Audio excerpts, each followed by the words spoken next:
프리드리히 2세는 프로이센 제3대 국왕이죠. 독일 역사상 대왕으로 불리는 유일한 군주입니다.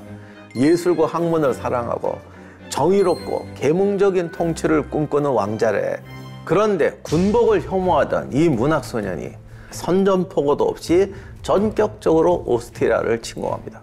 슐레이젠의 수도였던 브레슬라우, 지금의 브로츠와프가 손쉽게 항복합니다. 오스트리아군은 프로이센에게 항복하지 않고 저항하고 있던 나이세로 향합니다. 그런데 전날 큰 눈이 내립니다. 눈과 안개가 프로이센군의 접근을 가려주었어요. 그랬는데 프리드리히는 행대로 전형을 짜게 했습니다. 여기서 실수를 저지르는데 너무 먼 곳에서 횡대로 정렬한 거예요. 보병이 너무 천천히 전진하니까 우익에서는 기병과 보병의 간격하고 배치가 어긋난 겁니다. 이들은 프로이센군의 우익을 유린합니다. 슈베리는 전투에서 졌고 군대는 괴멸당할 상황이라고 보고를 합니다. 오스트리아군은 승기를 잡았는데 불운하게도 오스트리아 기병사령관이 전투 중에 전사해버립니다. 그리고 강훈련을 받았던 프로이센 보병들이 정신을 차리기 시작합니다.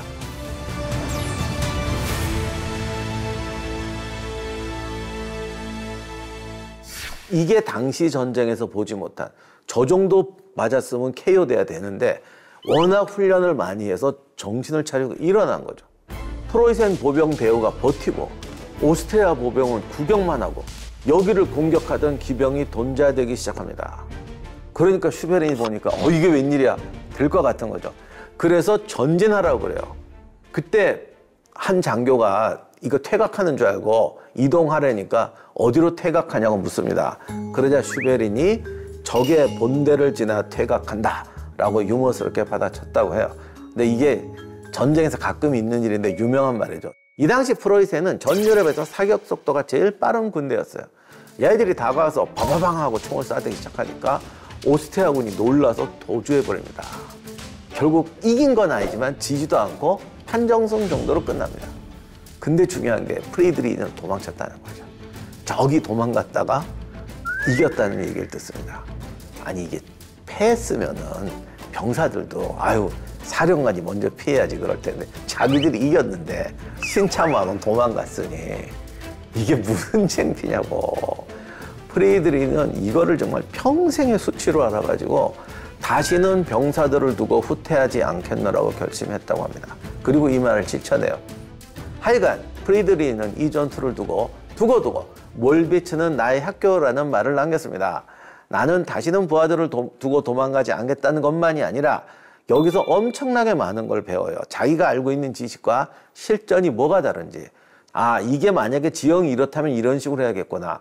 만약에 이렇다면 이래야겠구나. 이런 가상 훈련을 본인도 많이 한 것 같아요. 아무튼 간에 이 전투로 프리드리히는 슐레지엔을 확보하는 데 성공했고 실전에서 지휘할 수 있는 능력을 갖추는 방법을 알아내게 됩니다. 오스트리아 왕위 계승 전쟁은 한 번에 끝나지 않았습니다. 여러 동맹국들이 제각기 욕심을 가지고 있었죠. 프리드리히는 단독으로 강화 협정을 맺고 전장에서 빠졌다가 오스트리아가 전세를 역전시키자 다시 참전하는 등 밀당이라기보다는 마키아벨리 짓을 그대로 하면서 슐레지엔에 대한 완전한 영위권을 얻습니다. 마리아 테레지아가 브레슬레우 조약으로 슐레지엔을 프로이센에게 양도하기로 서명하면서 프로이센의 제1차 슐레지엔 전쟁이 끝납니다. 하지만 휴전 중에 오스트리아가 프랑스 바이에른을 상대로 또 우세를 점하게 되니까 그들이 슐레지엔을 또 달라고 하겠구나, 쟤들이 포기하겠냐 이렇게 판단하고 프리드리히는 즉시 프랑스 국왕 루이 15세와 동맹을 맺고 1744년부터 다시 전면 공세를 시작합니다. 처음에는 오스트리아가 승기를 잡는 듯 했는데 1745년 슐레지엔의 호헨프리트베르크 전투에서 프로이센이 오스트리아군을 완파합니다. 이때 프리드리히가 작곡한 곡이 하나 있는데 바로 호헨프리트베르크 행진곡입니다. 이때만 해도 참 잘 나가니까 뭔가 낭만적인 군주가 된다는 꿈을 안 버렸던 것 같아요. 이 행진곡이 프로이센군 하면 모든 사람들이 떠올리는 유명한 군가가 되었습니다. 이 과정에서 프리드리히는 에고이스트, 마키아벨리적인 태도를 보입니다. 그러나 자신은 절대 마키아벨리스트가 아니라고 주장했을 거예요. 왜냐하면 마키아벨리 군주론은 군주 개인을 부각하지만 자신은 군주 개인을 부각 안 시켜요. 나는 국가를 위해 일한다. 나는 국가와 국민의 종복으로 나의 개인적 욕망과 정말 양심까지 희생하면서 최선을 다해 나의 의무를 수행하고 있다. 근데 이 바람에 자기 더 스타가 됐지. 어떻게 보면 마키아벨리보다 100배 더 똑똑한 거죠. 여기서 깜짝 퀴즈 하나 드리겠습니다. 프리드리히가 엘리자베트와 결혼하기 한참 전의 얘기인데요. 두 사람이 라이벌이 되기 전 당시에도 인연이 있었습니다. 어떤 인연이 있었을까요? 혼담이 오고 가는 사이였죠. 근데 이 혼담이 안 오고 갈 리가 있겠어요.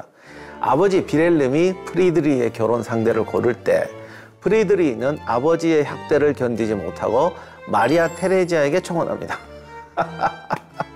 결혼하면 왕위 계승권도 포기하고 오스트리아의 대릴 사회로 가기로 했다라는 썰이 있습니다. 카를 6세도 프리드리히를 제일 마음에 들어 했다고 하는데 근데 마리아 테레지아가 안 좋았을 것 같아. 이분이 좀 똑똑한 남자 싫어요.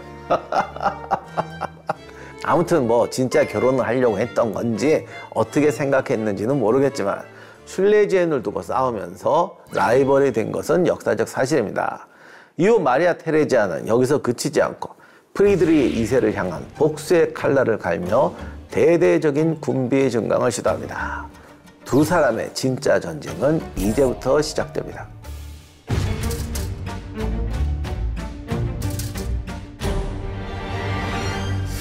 오스트리아 왕위 계승 전쟁이 이어지는 동안 프리드리히 대왕은 뛰어난 전략과 전술을 선보였습니다.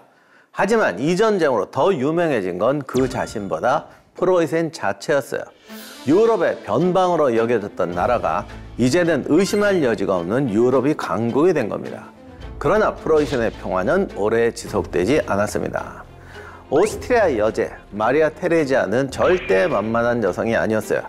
그녀는 프리드리히 못지않게 총명하고 용감하고 배짱 있는 여자였습니다. 그녀는 모든 귀족 관료들의 반대를 무릅쓰고 외무장관 카우니츠 백작의 충고를 받아들여 영국과의 동맹을 포기합니다.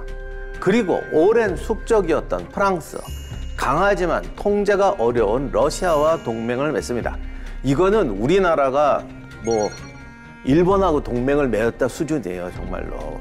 당시에 프리드의 외가라고 할 수 있는 하노버 그리고 영국 왕조까지도 프로이센이 하노버 왕조의 본국인 하노버 공국을 침공할지 모른다는 생각에 러시아와 동맹을 맺고 프로이센을 압박하는 데 동의하고 있었습니다.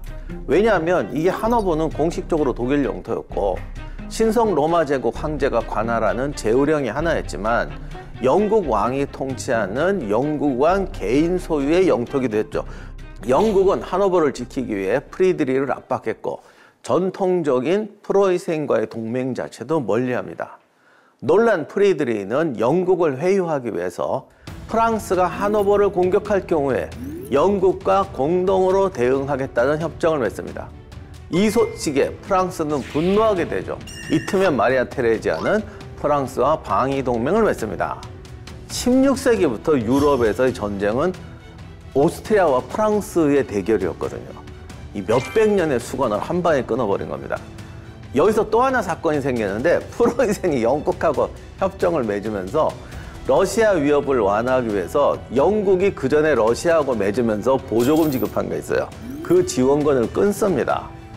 그러자 러시아가 프로이센의 농간에 분노해서 반프로이센 동맹에 합류합니다. 이거는 정말 마리아 테레지의 완벽한 승리였어요. 러시아, 프랑스, 오스트리아를 반프로이센 동맹으로 끌어들인 거죠. 어마어마한 거예요.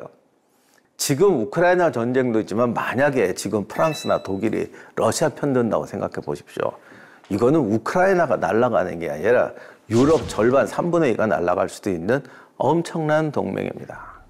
아무튼 이렇게 초강국들이 합치니까 뭐 스페인, 스웨덴 그리고 요 독일이 그때는 여러 나라로 분리되어 있었는데 그 중에서도 유명했던 작센, 뭐 여기 있는 나폴리 왕국 그리고 폴란드가 반프로이센 동맹에 가담합니다. 프로이센의 유일한 동맹은 영국뿐이었어요. 영국은 유럽이 전쟁을 날 때마다 자기들이 손해볼 게 없기 때문에 얄밉지만 무조건 약한 쪽에 붙습니다. 그쪽을. 이렇게 돼서 유럽 전체가 전쟁의 소용돌이에 빠져듭니다. 그런데 이게 유럽에서만 싸우는 게 아닙니다. 당시 유럽 국가들은 전 세계에 식민지가 있었는데 이 전쟁이 세계 각국으로 번져서 식민지에서도 전쟁이 터집니다. 이러니 영국은 더 신나는 거죠. 영국은 프로이센에게 군대보다는 군자금을 지원했는데 7년 전쟁 동안 프로이센 전쟁 비용의 5분의 1을 지원합니다. 마리아 테레지아의 역량을 간구하고 7년 전쟁에 휘말린 것이 프리드리히의 일생일대의 실수였습니다. 7년 전쟁 중에 프리드리히의 전쟁사에서 가장 유명한 전투들이 발생합니다. 이런 전투 중에서 프리드리히의 개성과 당시 프로이센의 군대의 수준을 보여줄 수 있는 전투를 살펴보겠습니다. 자, 첫 번째는 1757년 11월 5일에 벌어졌던 로스바흐 전투입니다. 프랑스와 신성 로마 오스트리아 제국 연합군과 프로이센 군대가 맞붙었던 전투죠. 7년 전쟁 내내 연합군이 압도적인 우위를 가지고도 프로이센을 쉽게 제압하지 못한 데는 프로이센이 잘 싸운 것도 있지만 이 연합국들의 문제가 그거죠. 항상 전략적 목표가 통일되지 않는, 10개 알 것 없이 다 속셈이 다른 거지 뭐. 여기서 싸울 때는 이 땅은 우리가 반드시 먹어야 돼. 저기서 싸울 때는 내가 먹자니 그렇고 저 주자니 뭐 아깝고 뭐 이런 게 이해관계가 다른데 프로이센 같은 나라들은 그걸 아는 거죠. 객관적 수치로 봐서는 5대1, 6대1이지만 잘 분열시키면 실제로는 내내 2대1의 전쟁이다. 이런 것들을 잘 운영해 나갔던 게 이제 프로이센의 성공 비결이었습니다. 게다가 세계 각국의 식민지로 전쟁이 확대된 것도 이게 머릿속이 너무 복잡한 거예요. 그러니까 저쪽 식민지에서 싸우는데 저거 프로이센 땅을 먹으면 프로이센이 약해지는 게 아니라 프랑스 식민지가 이만큼 늘어날 텐데 그러면 옆에는 우리 오스트리아 식민지는 어떡하지? 뭐 이렇게 되는 거예요. 그러니까 이해관계가 너무 복잡해서 항상 누군가는 전력을 다하고 누군가는 전력을 다하지 않는 그런 상황이 계속 발생하게 됩니다. 이렇게 간간히 발생하는 간극을 프로이센은 적극적으로 이용했습니다. 프로이센 군대는 최고의 기동력과 인내심을 갖춘 군대였습니다. 프리드리히는 절박한 순간일수록 절박한 결단을 내릴 줄 아는 지휘관이었습니다. 절박한 순간에 절박한 능력을 발휘하는 사람이야말로 정말 드문 사람이에요. 그런 사람이 영웅이 될 자질을 갖춘 사람입니다. 1757년에 프랑스는 하노버 선제우령을 대대로 차지하게 됩니다. 이렇게 하노버를 상실해버리면 이제 완전히 상실하면 영국이 또 이거 뭐 투자할 이유가 없잖아. 그럼 포기할 수가 있어요. 프로이센은 영국은 떨어져 나가는 데다가 이쪽이 완전히 프랑스가 점령하게 되면 그야말로 양면에서 동시에 전쟁을 치러야 되죠. 그런데 하필 요때 동프로이센을 압박하던 러시아 군대가 공세를 멈춥니다. 프리드리히는 보급마차를 버리는 강수를 뜨면서 초스피드로 드레스덴에서 하노버로 달려갑니다. 당시 로스바흐에 있던 프랑스, 오스트리아 동맹군은 프로이센군의 약 2배인 42,000명이었습니다. 동맹군은 병력도 많았지만 유리한 고지에 포진하고 있었습니다. 근데 이게 제가 볼 땐 치명적인 실수입니다. 전쟁을 할 때는 공격할 건지 수비를 할 건지 판단을 해야 됩니다. 근데 얘들이 그런데 지휘관들이 항상 잘못하는 게 일단은 안전한 자리를 차지하자. 여기서부터 틀린 거예요. 이길 자리를 차지해야 돼요. 그런데 이걸 착각하더라고. 안전한 자리에 있으면 이길 확률이 높다라고 생각하는데 내가 하려는 행동과 전략에 따라서 장소가 바뀌는 건데 그 지형도 보면 기가 막힌 데를 골라가지고 들어와. 근데 중요한 건 너무 좋으니까 절대 안 들어가죠. 그래서 프로이센군은 나와 그러면서 주변서 움직이기 시작했어요. 그러니 연합군 볼 때는 딱 봐도 못 들어와서 주변을 뺑글뺑글 돌고 있잖아. 시간은 누구 편? 우리 편. 왜? 시간 끌다 보면 동쪽에서 러시아군이 친단 말입니다. 그리고 내 주변에서 막 이렇게 돌고 있어요. 지쳐 떨어질 거 아닙니까? 너무 좋네. 그러고 앉아서 기다리고 있었어요. 자, 이렇게 하고 있는데 프로이센군도 공격을 안 하는 거예요. 페인팅만 하고. 그러다가 결국 프로이센군을 안 칠 수가 없다라고 거꾸로 자기들이 생각을 해가지고 공격하게 되는데 이 포진 자체가 수비형 포진을 했기 때문에 프로이센을 공격하려니까 나오기도 힘들어요. 그러니까 어떡하냐? 우회를 합니다. 사실 프로이센군한테 좀 겁먹은 것도 있어요. 그래서 우회를 하는데 너무 멀리 우회를 합니다. 이거를 보고 프로이센은 즉시 방어 위치로 돌입하게 되는데, 이게 지형을 좀 알아야 되는데, 프로이센군은 공격한다고 막 이러고 친다고 그러고 있었어요. 근데 얘들이 갑자기 우회를 하는 거야. 이쪽으로 오니까 프로이센군은 여기 있다가 쟤들이 일로 와? 그런데 바로 여기 기가 막힌 고지가 언덕이 하나 있었어요. 바로 언덕으로 올라갑니다. 그래서 이게 책에 보면은 프로이센군은 진영을 철거하는 시간이 30분이면 가능했는데 프랑스군은 뭐 3시간 이상 걸린다고 그래요. 그래서 프로이센군이 일로 이동하는 걸 생각하지 못했다라고 설명들을 많이 하는데, 제가 볼 때는 진영 버려서라도 할 수가 있어요. 이 쓸데없는 언덕이 프랑스군이 돌아오는 바람에 즉시 올라갈 수 있는 방어 포진이 된 거예요. 반면에 프랑스군은 너무 멀리 돌았어요. 결과적으로 우회에서 치다 보니 프로이센군은 언덕에 포진하고 있으면서 그것도 직선이 아니라 사선에 포진해가지고 대각선으로 사격을 때립니다. 그리고 이제 좀 복잡한 얘기인데 기병대가 돌아오고 뭐 이런 식으로 하면서 거꾸로 프랑스군이 정면 총격도 아닌 사선 총격, 기병대 이런 거에 완전히 휘말려 버리면서 처참한 패해를 당하게 됩니다. 게다가 동맹군은 너무 먼 거리를 이동하느라 보병과 포병이 벌어지고 부대 편제가 혼란에 빠졌습니다. 여기에 프로이센 포병이 정면도 아니라 사선에서 포격을 퍼붓고, 보병은 언덕에 올라가 있으니까 1열, 2열, 3열이 한 번에 쏠 수가 있어요. 엄청난 총탄을 퍼붓습니다. 그리고 당시 전 유럽 군대 중에서 프로이센 군대가 사격 속도가 제일 빨랐어요. 이게 3분의 2쯤 빨랐습니다. 그러니까 이때는 총에 맞는지 누가 맞는지 어떻게 알아요? 이 라인 배틀을 하면은 옆에 평지에 있으니까 사실 몰라요. 근데 총소리가 우박처럼 쏟아지는 거야. 자기도 들어봐서 아는데 내가 쏘는 속도보다 훨씬 빨라. 그럼 병사들은 어떻게 생각하죠? 총탄이 2배, 3배로 떨어진다고 생각해요. 그러니 공황에 빠집니다. 나중에 보니까 프로이센군이 별로 쏘지도 않았어. 자기가 개인이 소유했던 탄의 3분의 1도 사용을 안 했는데 이게 우박처럼 두다다다 떨어지니까 연합군이 공포에 빠져버린 겁니다. 그래서 전투가 붕괴되어 버립니다. 동맹군 전상자는 5천에 포로가 3천에서 5천이었습니다. 프로이센군 사상은 약 500명이었습니다. 그냥 후다닥 하고 끝나버린 거예요. 이렇게 돼서 로스바흐에서 프로이센은 결정적인 승리를 거둡니다. 이 전투가 어떻게 보면 7년 전쟁에서 프로이센군에겐 가장 멋진 전투가 될 수 있었는데, 바로 이 직후에 벌어진 전투 때문에 별로 기억하지 못하는 전투가 되어버렸습니다. 자, 이렇게 로스바흐에서 승리한 다음 프로이센은 즉시 동쪽으로 달려가서 이제는 동쪽에서 쳐들어오는 오스트리아군을 상대하게 됩니다. 이때 오스트리아군도 병력이 2배였는데 오스트리아군도 전투에는 겁을 먹어가지고 유리한 방어 위치를 점령하고 기다리고 있었습니다. 그러니까 전쟁에서 공격이 좋냐 수비가 좋냐라는 건 우문이긴 한데, 내가 힘들어서 걱정돼서 수비를 한다고 그러면 이건 벌써 지는 거예요. 수비도 전략적 목표가 있어야 되는데 전략적 목표 자체는 항상 주도적이어야 됩니다. 내가 상황을 쥐고 움직여야 되는데 무서우니까 힘드니까 수비하겠다. 이게 무슨 전략적으로 지는 거죠. 아무튼 오스트리아군은 완벽한 지형에 자리를 잡고 기다리고 있었어요. 그런데 이 완벽한 위치에 자리 잡고 있는 적을 병력이 반도 안 되는 프리드리히가 공격으로 승리를 거둡니다. 그래서 이 전투가 프리드리히에게 최고의 영광을 안겨준 전투가 되었습니다. 당시 전투는 라인 배틀입니다. 종대로 이동하고 횡대로 포진해서 사격하고 돌격합니다.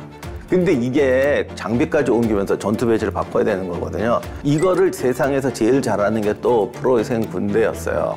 거기다가 실제 전투에서는 강도 있고 언덕도 있고 굴곡진 지형도 있죠. 이런 것을 다 배려해서 종대 횡대 변경을 해야 되기 때문에 결코 쉽지가 않았고, 그렇기 때문에 접전 상황에서는 절대 안 하는 거예요. 적의 눈앞에서 이런 걸 안 합니다. 그런데 이거를 프로이센 군대는 너무나 오랜 연습 끝에 적군이 내려다보는 앞에서도 할 수 있었던 거죠. 그래서 프로이센군이 종대로 접근해올 때 오스트리아군은 쟤들이 우리를 공격한다고는 절대로 생각하지 않았어요. 그냥 지나가나 보다 라고 생각했는데 얘들이 쭉 가더니 공격을 시작한 겁니다. 이 방식이 항상 성공하는 건 아니었어요.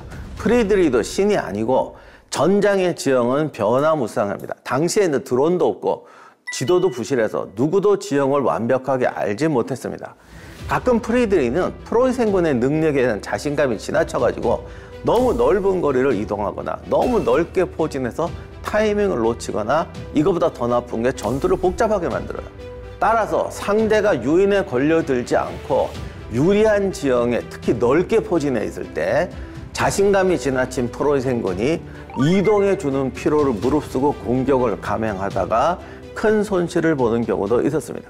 이 대표적인 사례가 1759년 8월 12일에 벌어졌던 쿠너스도르프 전투입니다. 7년 전쟁 중 프리드리히 대왕 인생 최악의 전투고 프로이센을 멸망 위기까지 몰아넣을 뻔했던 전투였습니다. 의외로 이때는 프로이센군 병력이 부족하지 않아서 프로이센군이 약 5만, 오스트리아 러시아 연합군이 약 6만이었습니다. 프로이센군은 이때 로스바우 로이텐에서 승리하면서 절정의 명성을 얻어가지고 프리드리히는 이 로이텐에서 써먹었던 전술을 다시 활용하기로 합니다. 쿠너스도르프 전투는 전역이 되게 넓었는데 멜베르크라는 곳이 있었어요.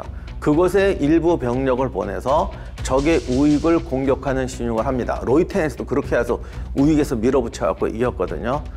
그런데 이게 지형이 숲이 울창해서 이거를 지나는데 시간이 오래 걸렸고 전장의 시야가 확보되지 않았습니다. 왜냐하면 이때 막 몇 킬로씩 포진을 하거든요.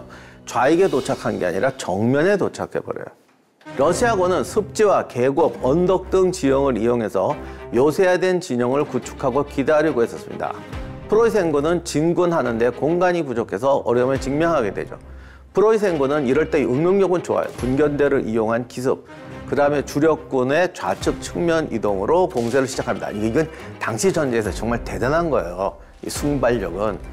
그리고 포병대로 포격하고 척단병을 투입해서 러시아 좌익을 압박합니다. 여기까지는 불리한 상황에서도 잘 싸웠어요. 그렇게 함으로써 멜베르크 언덕을 점령하는 데 성공하지만 이게 워낙 복잡하고 이미 많이 움직였기 때문에 좌익 후방에 있던 기병대를 투입할 수가 없어서 적절하게 큰 승리를 거두지 못합니다. 러시아군은 우익에서 패배하니까 물러서서 재정비된 방어선에서 저항하게 됩니다. 자, 이렇게 되니까 프로이센군도 이제 더 이상 성과를 내지 못하고 피해가 커져가요. 왕의 친동생이었던 프리드리히 하인리 왕자와 프리드리히 최고의 명장이었던 자이틀리츠 중장을 비롯한 많은 장군들이 병사들이 이미 지쳤다. 그러니 여기서 전투를 중지하고 다음날 전투를 재개하거나 철수하자고 건의했습니다. 이렇게 됐으면 정말 로이텐급의 승리였을 텐데 인간이 어쩔 수가 없는 게 프리드리히는 강박증이 하나 있어요. 이길 때 확실하게 이겨야 된다. 왜냐면 지금 10대1로 싸우고 있으니까. 그리고 우리 병사들은 할 수 있다. 그래서 모든 거를 무시하고 공격 명령을 내립니다. 그런데 러시아군이 유럽 전쟁사에서 유명한 말이 있는데 러시아군은 공격을 하게 만들어야 우리가 이기기 쉽다. 근데 방어에 몰두하게 되면 얘들이 도망당하다. 왜? 러시아에서 여기까지 왔으면요. 지금 몇천 킬로 온 거예요. 집에 보내줘도 못 가요, 애들이. 그래서 패전해서 뭉쳤을 때는 러시아군이 갑자기 초인적인 능력을 발휘하기 시작합니다. 거기다 뭉쳐 있잖아. 여기다 정면 공격을 감행하게 되니까 희생자가 커집니다. 그리고 오스트리아군이 늘 못 싸우는 것 같지만 오스트리아의 영광은 기병대입니다. 이 오스트리아군 기병대가 개입하게 되면서 진격에 실패하게 되고 프로이센 기병대의 영웅이었던 자이틀리츠 중장마저 부상당하면서 프로이센 좌익 기병대가 와해되어 버립니다. 프로이센 좌익의 보병대는 패주하는 기병대를 엄호하면서 쿠너스도르프 마을과 일부 요충지를 장악했지만 우익 전선과 그로스 스피츠버그 능선에서는 러시아군과 오스트리아군이 수적 우위와 포병 압박으로 큰 피해를 입고 퇴각합니다. 잔여 기병대가 재집결하여 후방을 공격하려 했지만 이어 도착한 연합 적군의 공격에 좌익마저 사방으로 흩어지게 됩니다. 프로이센군 좌익은 완전히 무너졌고 프리드리히 대왕도 작은 언덕에 고립됩니다. 퇴로를 확보하고자 그를 경호하고 있던 척탄병들을 투입하는데 그마저 실패합니다. 급기야 프리드리히가 타고 있던 말도 탄환에 맞아 쓰러집니다. 프리드리히랑은 이때 거의 절망적 상황에 빠집니다. 내가 패배하고 곧 베를린이 함락되고 프로이센 왕국이 멸망하는구나. 이게 막 눈앞에 보여요. 그러나 이제 극적으로 탈출하게 되고 피해가 어마어마해서 5,000명만 남았다는 기록도 있는데 사실 병사들이 죽은 게 아니라 괴산돼 버렸기 때문에 결국 다시 모여들어서 3만 명가량을 수습하게 됩니다. 덕분에 베를린으로 귀환해서 베를린 방어전을 시행할 수 있게 됩니다. 이 전투는 프리드리히 대왕이 겪은 최악의 패배였고 프로이센의 유능한 지휘관들이 많이 전사합니다. 그러나 연합군이 베를린 진격에 실패하는 바람에 그나마 패전이 확산되는 건 막게 되죠. 당시 프로이센군의 사상자는 18,000명 이상이었고 연합군 사상자는 약 15,700명이었다고 합니다. 그런데 이게 최악의 패전이라고 하지만 어떤 의미로 보면 일방적인 패전은 아니었어요. 그러니까 막 수세에 몰려서 있다가 적의 공격에 무너지고 이런 게 아니죠. 반대로 주도권을 잡고 몰아붙이다가 너무 욕심을 낸 것이 실수였어요. 프리드리히의 패전을 보면 프로이센 병사들을 너무 믿고 과하게 몰아붙이거나 대형 변경과 포메이션에 너무 큰 기대를 하고 지나치게 넓고 복잡한 기동을 하다가 실패한 경우가 대부분입니다. 그런데 여기 중요한 특징이 있는데 어떤 경우도 방어만 하다가 움츠러들어서 패한 적은 없다는 거예요. 저는 이것이 프리드리히가 7년 전쟁에서 버틸 수 있었던 비결이라고 생각합니다. 국가가 패전할 때는 병력이 몰살해서 패전하는 게 아니라 싸울 의지와 방법을 잃을 때 항복하는 겁니다. 아, 그때 한 대만 더 쳤으면 이기는 건데 이렇게 생각하면서 다음엔 더 잘할 수 있어. 이런 군대는 포기하지 않은 군대예요. 근데 이거 오해하시면 안 되는 게 지휘관이 무능해서 정말 인해전술식으로 막 돌격시켜 그러다가 지는 거하고 이건 다른 겁니다. 프로이센은 막 기동하다가 좌우로 압박하다가 지잖아요. 그러니까 패도 패한 게 아니고 다음번에 싸울 의지를 가지게 되는 겁니다. 프로이센은 작전에서 패하고 전술에서 패해도 전략적으로는 지지 않았습니다. 이것 때문에 프로이센군이 역사의 길이 남는 거고 특히 이 적극성과 임기응변의 능력은 프로이센 군대의 무서운 장점이 됩니다. 전투가 난전이 되고 복잡해지면 프로이센군의 의지와 예상치 못한 행동에 상대 군대는 의례의 기가 꺾여요. 그것 때문에 패전하기도 하고 승리했어도 승리의 열매를 제대로 거두지 못했죠. 결국 이 전쟁은 기나긴 소모전으로 갔고 마지막에 모든 것을 다 몰살시켜야만 이길 수 있다라는 식의 전쟁으로 가게 됩니다. 하지만 결국 녹아버리면 지는 거거든요. 프로이센도 녹기 시작합니다. 이 전쟁으로 프로이센의 인구 10%가 죽었습니다. 그러니 프로이센도 더 이상 버틸 수 없는 상황이 된 겁니다. 그런데 이때 러시아에서 표트르 3세가 즉위합니다. 7년 전쟁에서 가장 중요한 건 프랑스, 오스트리아, 러시아 동맹인데 표트르 3세가 이 동맹에서 탈퇴합니다. 표트르 3세는 러시아에서 정말 평판이 안 좋은 왕입니다. 그가 한 유일한 업적은 프리드리히를 구원해서 독일이 소련을 침공하는 나라로 만들었다라는 게 지금 러시아의 입장이고 역사적 평가라고 합니다. 그러니 최악이죠. 표트르 3세는 즉위하기 전부터 7년 전쟁을 보면서 적군이었던 프리드리히 대왕의 빠가 되어버립니다. 그는 제위에 오르자마자 전쟁 이전의 영토를 기준으로 화해를 맺고자 제안합니다. 그러니 이게 얼마나 고마워. 자기가 물러가서 화해를 맺겠대요. 이게 프리드리히에게는 역전의 발판이 되죠. 게다가 프로이센만 녹은 게 아니에요. 프랑스, 오스트리아 군대도 이미 실제로 지쳤는데 소모전쟁에 그렇잖아요. 가장 다 합친 것보다 많은 병력을 가지고 있는 러시아가 빠지겠다고 그러니 뭐 어떡합니까? 결국 7년 전쟁은 좋게 보면 휴전이고 그냥 무승부로 끝나는데 실제로는 프로이센의 승리로 끝나게 됩니다. 독일의 은인이었던 표트르 3세는 어떻게 되느냐? 그의 아내였던 에카테리나 2세가 그를 몰아냅니다. 어떻게 참 세상에 아무리 부부는 반대로 맞는 데지만 이럴 수가 있나 싶어. 에카테리나 2세는 또 러시아 최고의 여제인데 남편은 또 어떻게 이렇게. 그래서 결국 에카테리나가 얼마 되지 않아 독살로 표투를 죽이게 됩니다. 그래서 이제 처참한 최후를 맞게 되죠. 프리드리 대왕은 7년 전쟁을 통해 전쟁 영웅이라는 불멸의 명성을 얻기는 했지만 당시에 국가에 남은 것은 엄청난 전쟁 후유증과 슐레지음 뿐이었어요. 아무튼 프리드리히는 전쟁통에 엄청난 에너지를 소모했죠. 베를린으로 귀환할 때 그는 환영 행사를 거부합니다. 군중들이 브란델부르크 문에 모여 있다고 하니까 입경을 거부하고 밤이 될 때까지 버티다가 인파가 해산하니까 조용히 뒷길로 돌아서 궁으로 들어갔다고 합니다.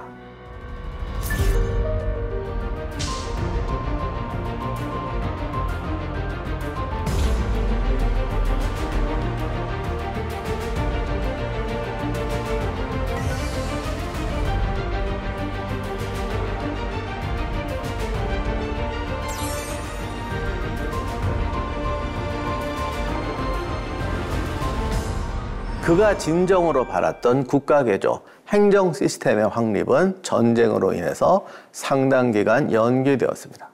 오늘날 우리는 7년 전쟁으로 프로이센이 명실상부한 강대국이 되었다고 평가하지만 프리드리 자신은 그런 확신을 가지지 못했습니다. 오히려 자신이 죽으면 나라가 붕괴하지 않을까 그런 걱정까지 했다고 합니다. 그러나 그래서 실패했다는 뜻은 아니에요. 프리드리히는 오히려 그런 걱정 때문에 죽을 때까지도 두 번째 투쟁심을 발휘합니다. 아버지 걱정과 달리 프리드리히에겐 군인보다 더 강한 불굴의 의지가 있었어요. 감정에 휘둘리지 않고 국가의 이익을 위해서 최선의 선택이라면 무슨 일이든 한다는 자세를 끝까지 버리지 않았습니다. 이 프리드리히의 노력은 프로이센 그리고 독일에게 엄청난 유산을 남겨주게 됩니다. 전 유럽을 상대로 싸운 경험을 했잖아요. 프로이센 국민에게 국가주의적인 애국심을 부여합니다. 이런 애국심이 한국이나 일본인들에게는 굉장히 익숙한 거예요. 우리는 국가를 위해서 노력해 이런 건 잘 돼 있지만 유럽 사람들은 이런 게 잘 없었어요. 그들에게 국가를 위해서 국민이 단합하고 헌신해서 단순간에 나라를 개조시킬 수 있다는 능력을 증명해 주게 되죠. 이후 1772년 프리즈 대왕은 폴란드 분할에 참여해서 서프로이센을 손에 넣게 됩니다. 이렇게 돼서 폴란드 영토로 분리되어 있던 요 브란델부르크 지역과 동부 지역을 연결하는 데 성공합니다. 1778년에는 바이에른 계승 전쟁에 개입해서 오스트리아가 바이에른을 합병하려는 시도를 견제하면서 프로이센의 외교적 영향력을 강화합니다. 이런 과정을 거치면서 프로이센은 단순한 군사 강국이 아닌 유럽 내 세력 균형에서 중요한 역할을 하는 국가로 자리매김하게 됩니다. 프리드리 대왕은 1786년 8월 포츠탐의 상수시궁에서 심장질환과 폐질환의 악화로 생을 마감합니다.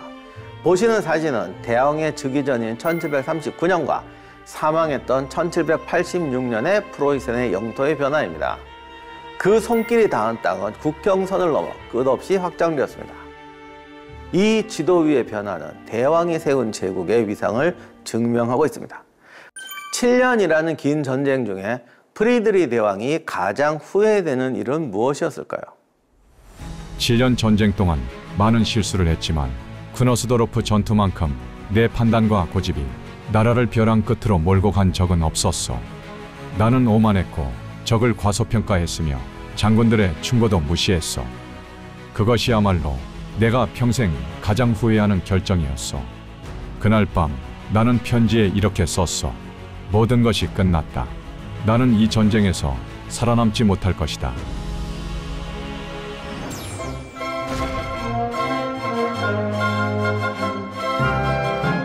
프리드리 대왕은 전쟁의 영웅이자 프로이센을 강대국으로 이끈 전설적인 군주였지만 그가 남긴 유산은 명예와 영토에만 국한되지 않았습니다. 앞서 얘기했듯이 문학과 예술을 사랑하고 백성을 생각한 군주로서 다양한 유산을 남겼는데요. 지금부터는 어떤 것들이 있는지 살펴보도록 하겠습니다. 첫 번째, 포츠담의 상수시 궁전입니다. 이거 제가 가려다가 코로나 때문에 못 갔는데 1747년에 프리드리 대왕이 포츠담에 세운 별궁입니다. 현재 유네스코 세계문화유산으로 지정되어 있고 섬세함을 특징으로 하는 로코코 양식의 대표 건물로 유명하죠.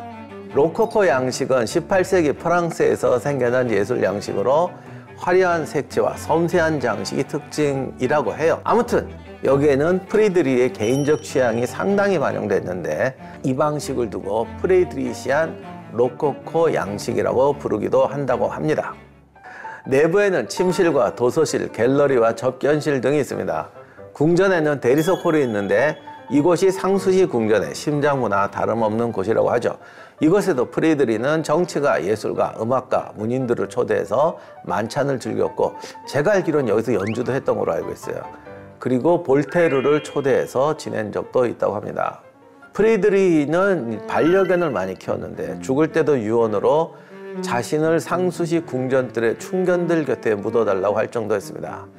조카 프리드리히 빌헬름 2세는 선왕인 프리드리히 2세를 땅속에 묻는다는 것이 예의가 아니라고 생각해서 유언과는 달리 포츠담 성궁전 내 안장실에 안장을 합니다. 1991년에 통일 정부에서 상수시 궁전으로 유해를 이전했다고 합니다. 나중에 한번 다녀와서 재평가를 해보도록 하겠습니다. 여기서 깜짝 퀴즈 하나 드립니다. 상수시 궁전을 한국어로 번역하면 이것이 없는 궁전이라는 뜻이라고 합니다. 과연 무엇이 없는 궁전이었을까요? 이게 걱정이 없다는 뜻이래요. 상수시는 무어가 없는 이란 뜻이 쌍스와 걱정, 근심을 뜻하는 수시가 합쳐진 프랑스어로 한국어로 번역하면 걱정, 근심이 없는 궁전이다. 바쁜 정치와 궁정 생활에서 벗어나서 휴식과 여유를 즐기고 싶었던 프리드리히의 마음을 담은 이름이 아닐까 합니다.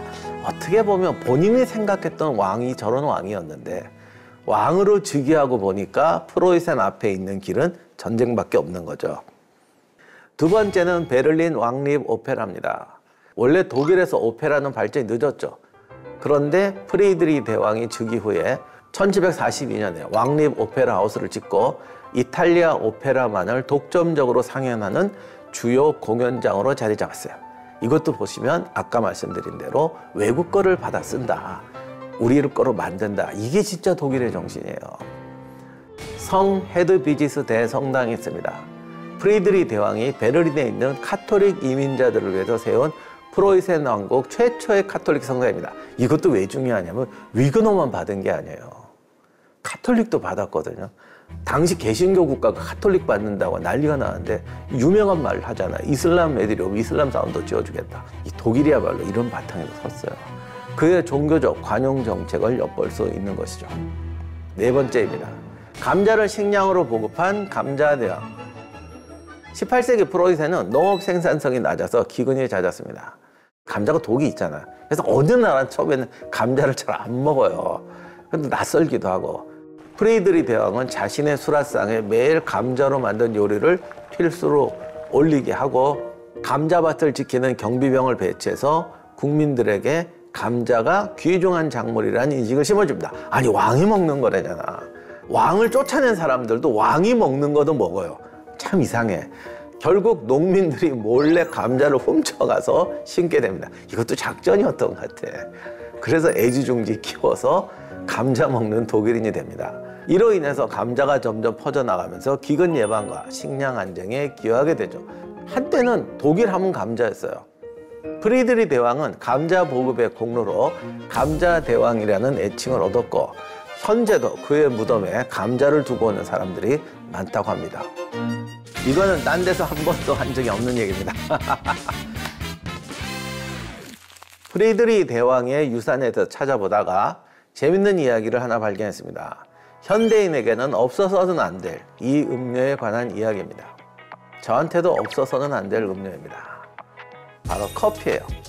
1777년 프리드리히 대왕은 커피와 맥주 성명서를 발표합니다. 커피 소비를 비난하고 맥주 마시기를 권장하는 내용이었어요. 짐은 맥주를 마시며 자랐도다. 짐의 조상들과 짐의 장군들도 마찬가지다. 짐의 군대도 맥주를 먹고 힘으로도 수없이 많은 전투를 승리로 이끌 수 있었다. 다음에 다시 전쟁이 일어나면 짐이 어떻게 커피나 홀짝이는 군인들을 믿고 싸움터에 보낼 수 있겠는가, 뭐 이런 성명서였다고 합니다.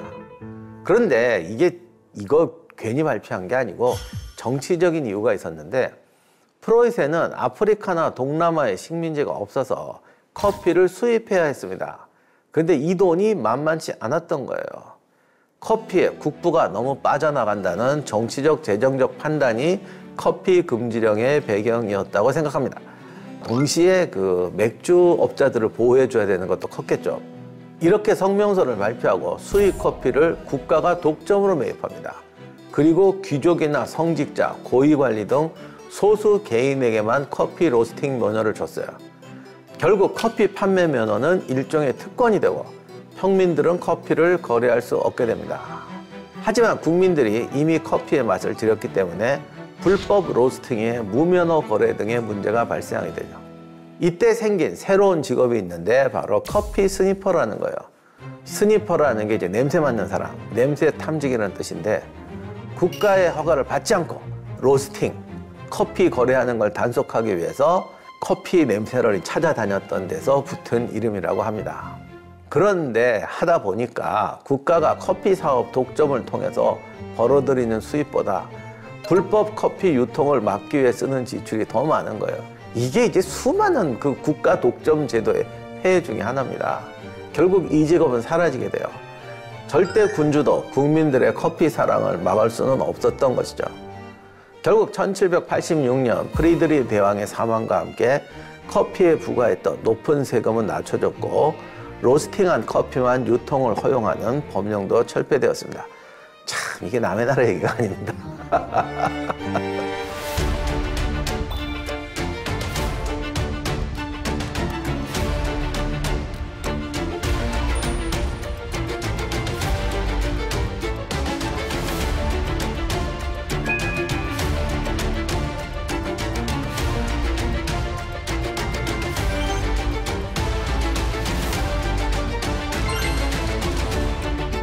프리드리 대왕은 18세기 유럽에서 가장 유명하고 훌륭한 전제군주였습니다. 프랑스를 본받아 아카데미를 설립하고 낙후한 국가에 프랑스의 자유와 문화를 도입하고자 했습니다. 그는 공개적으로 새 법전을 편찬했으며 누구나 새로운 법령을 제안할 수 있게 했습니다. 그가 도입한 학문과 예술의 분위기는 치세 내내 유지되었습니다. 언론 검열을 철폐한 이후로 베를린에서는 왕의 잘못에 대해서 공공연히 비판해도 처벌받지 않았다고 합니다. 물론 이게 모든 진실은 아닙니다. 문학소년과 군인이 공존했듯이 프리드리의 삶에는 항상 겉과 속이 다른 면이 있습니다. 통치자로서 프리드리는 비밀경찰과 같은 정보와 스파이를 과도하게 활용했으며 비밀리에 명령서를 보내는 등 어둠의 정치가 존속했습니다. 근데 이거는 이 당시 시대를 생각하면 밝음을 이용해서 어둠이 목적이었느냐, 밝음을 유지하기 위해서 어둠을 사용했느냐, 이 차이는 다릅니다. 프리드리에게 묻는다면 그는 계몽과 자유를 위한 노력이었다고 대답할 겁니다. 이런 대답의 진위는 결과로 판단할 수밖에 없는데 프리드리의 삶과 행동을 보면 개인의 탐욕과 폭정을 위한 위선이었다고 볼 수는 없습니다. 프리드리 대왕은 유럽의 약속이었던 프로이센이 강대국으로 될 수 있는 길을 열었습니다. 비록 철혈의 길이었지만 그는 이렇게 말합니다. 짐은 인생을 국가에 바쳤다. 프로이센이 만든 게 결국 나중에 독일의 어떤 파시즘이나 독재로 가지 않았느냐 이렇게 말씀하는 분이 계세요. 자, 세상의 모든 방법은 음과 양이 있어요. 잘 쓰면 야이고 못 쓰면 독이죠. 무엇이 나쁘다 좋다를 결과로 얘기하는 게 아니라 그런 것들을 어떻게 받아서 썼느냐를 우리가 역사의 교훈으로 삼아야 됩니다. 그 다음 기껏 고생해서 얻은 게 실내지엠밖에 없지 않느냐. 이건 정말 잘못 알고 계신 건데 독일이 30개가 넘는 나라로 쪼개지면서 19세기나 와서 통일되는 게 자기들끼리 싸워서 그런 게 아니에요. 수없이 통일의 노력이 있었는데 주변국에서 결사적으로 막습니다. 프리드리가 실내지연 따위를 얻으려고 전 유럽과 싸운 게 아니에요. 자국의 운명을 스스로 결정할 수 있는 결정권을 얻기 위해서 2000년 가까이 이어진 외국의 전 유럽의 간섭을 떨쳐내야 했던 거예요. 프리드리가 내 인생에서 이룬 게 없다고 말했다고 하더라도 이룬 게 없는 게 아니라 2000년 동안 게르만 민족을 누르던 족쇄를 깨버린 겁니다. 그래서 독일 사람들이 지금도 프리드리를 존경하는 거죠. 시대의 한계가 가져다주는 어두운 면도 있고 어떤 정책이라든가 지도자가 잘못해서 생기는 그늘도 있습니다. 그러나 이제 가장 중요한 것은 그것이 어떤 터전을 만들어 놨느냐, 그 유산을 우리가 좋은 방향으로 쓰고 있느냐, 나쁜 방향으로 쓰고 있느냐, 역사는 이것을 가르쳐주기 위해서 있는 것이죠. 이런 관점에서 프리드의 삶을 보면 우리에게도 많은 교훈이 될 거라고 생각합니다. 그럼 다음 주에 새로운 이야기로 찾아뵙겠습니다. 감사합니다. 요즘에 프리드리 승리가 과장됐다, 제대로 된 승리는 몇 없다, 이런 말도 하는데 이건 정말 전쟁을 몰라서 하는 말이에요. 훗날 나폴레옹이나 위대한 군사 지휘관들이 프리드리를 존경하는 이유가 백전백승에서가 아닙니다. 이겼던 졌던 굴하지 않는 전투, 이겼던 졌던 주도권을 갖고 휘어잡았던 전투, 그래서 군대가 몰살할 때까지도 싸울 수 있는 에너지를 가졌던 전쟁을 했기 때문에 프리드리를 존경하는 겁니다.